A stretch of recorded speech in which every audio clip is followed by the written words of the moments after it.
C'est un grand jour pour AMG aujourd'hui puisque voici la toute première AMG électrique qui est donc, comme vous pouvez le voir, basée sur la Mercedes EQS. Alors ici, donc c'est la version AMG 53. Alors pourquoi AMG 53 ? Eh bien tout simplement parce qu'AMG nous promet une version encore plus puissante dans le futur.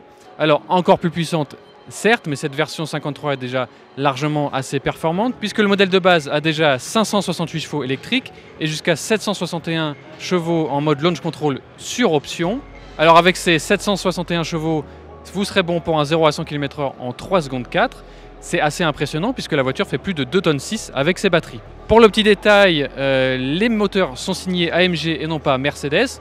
Alors évidemment, on se demande si les petites signatures des artisans AMG seront encore présentes sur les moteurs électriques. On en doute et de toute façon, ça ne serait pas très visible, mais pourquoi pas.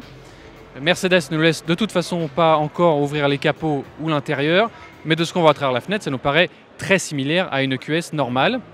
On sait aussi qu'AMG a développé un son spécifique à l'intérieur pour cette voiture électrique. On est aussi curieux de voir ce que ça donne.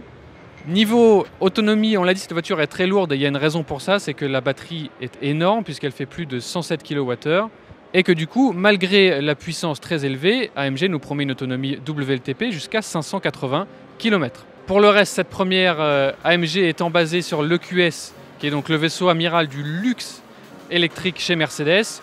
Ne vous attendez pas à une expérience absolument sportive. On est vraiment dans une voiture de luxe qui est en plus très performante. Alors, on verra bien ce que ça donne dans les virages avec plus de 2,6 tonnes.